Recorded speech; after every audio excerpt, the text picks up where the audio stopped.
There was a lot of things that I wish I knew then. You're just setting yourself up for failure. A-levels are 2 years of hard work, no matter what subject you pick. And if you pick subjects that you hate and you despise, you're making those 2 years a lot harder than they need to be. And welcome back to the channel. It's Shola, and today is going to be a really good video. I'm basically just going to be telling you how to choose your A-levels wisely. So be sure to grab a cup of tea or a drink, and as per usual, let's get straight into it. So in this video, I'm going to be going through how to pick your subjects based on facilitating subjects, what you enjoy, and also what you could see yourself doing career-wise. So let's jump right into it. So basically, if you're watching this, it's probably the summer of your GCSEs. You just finished 20 or so exams and you're having your 3-month holiday. You might be unsure about what A-levels you want to pick. I was in the same boat a few years ago, so I was really confused. I was like deciding between biology, chemistry, religious studies, maths, computer science. There was a lot of options and I was really unclear about which one to pick, and at the end of the day it came to a really last minute decision, and there was a lot of things that I wish I knew then that I'm going to tell you now. So be sure to stay tuned throughout this video, and also give this video a thumbs up and comment down below for more content like this. And then one of the big things about A-level choices is that it really does impact your life, in the sense that there's certain degrees that you can't do if you don't do a certain subject. Obviously picking your A-level is no easy feat, and it's also very crucial. So here are the steps that you can take to pick the right A-levels. So let's talk about something called facilitating subjects. So this is a term that not everyone's heard of. So these are subjects which are most commonly required or preferred by universities to allow you to go on to a range of different degrees. So basically the thing about facilitating subjects is that if you do it, then you have a lot of options to choose from when going through UCAS. So this is especially good for people who don't know what they're going to do, and just means that you won't be restricted from your choices that you made about 2 years ago. Many top universities do ask for these subjects. So here is a list of the facilitating subjects. So we have English Lit, History, Biology, Chemistry, Maths, Further Maths, Physics, Geography, and modern languages such as French, German, and Spanish. It obviously isn't compulsory to take these subjects to be successful in life, but some of these subjects are requirements for certain degrees, and if you don't do these subjects, then you're not allowed to go into the course. For example, if you want to go into healthcare, you should think about doing a science subject such as biology or chemistry, because this just opens your options for a lot of things, because stuff like dentistry, medicine, nursing, all of these things would require some kind of science-based subject or healthcare-based subject. So you really need to think about this. These subject requirements are non-negotiable, as in if you apply for these kind of degrees that require these subjects without doing them, they will instantly reject you. So be very careful about what you choose. The thing about these facilitating subjects is that they also prepare you for the degree itself. So let's say you're learning about biology and you're wondering, why do I need to know about so many different things in biology just to do dentistry?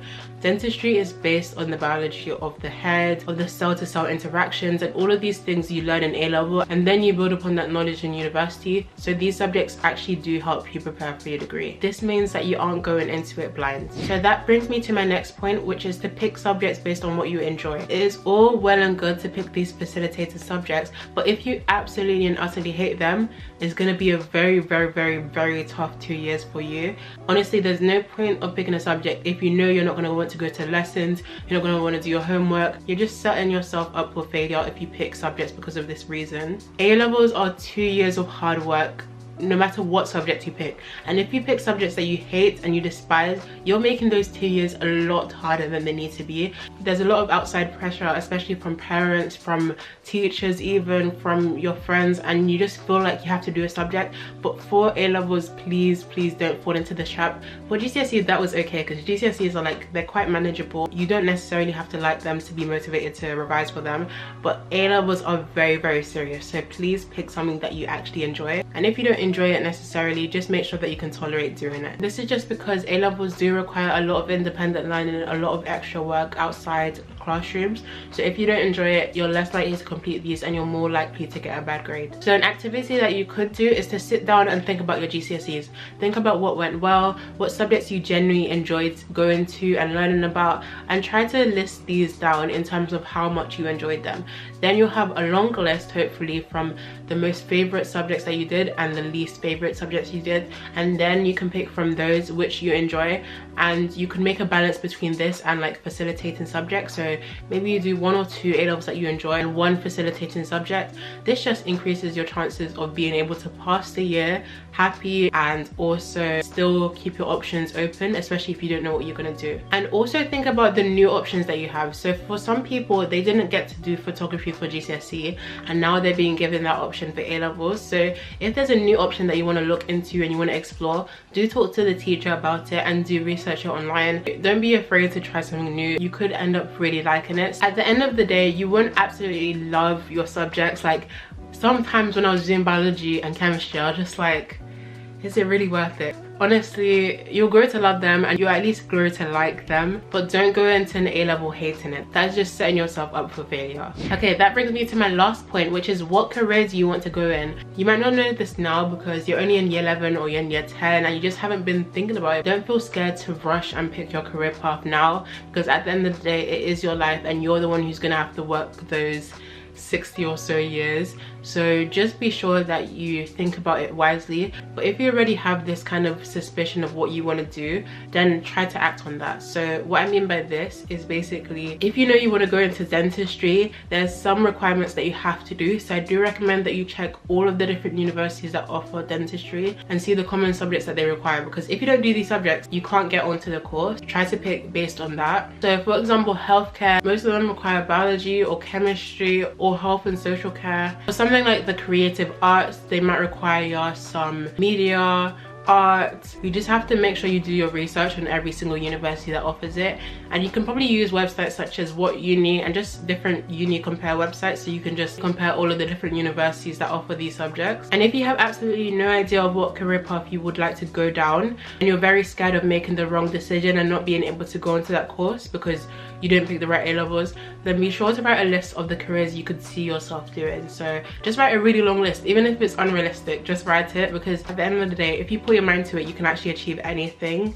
Once you make that list, then you can just write down the required subject for each of those career paths and just start to rank what you would actually like to do and what you could see yourself doing. And if you see the same kind of subjects cropping up, then that's a sign that you should probably do those subjects so that you can keep your options open.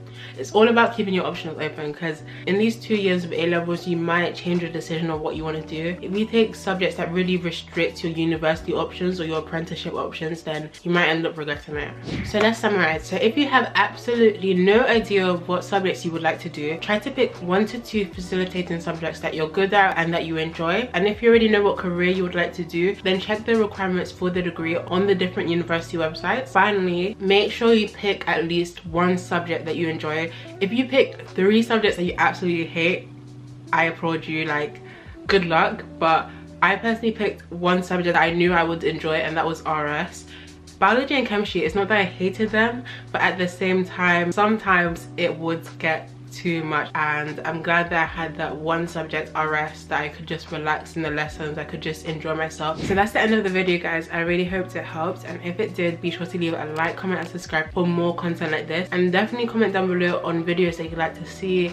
I'm open to a lot of different videos, whether it's university wise, A levels, GCSEs. So I'll see you guys next time. Bye.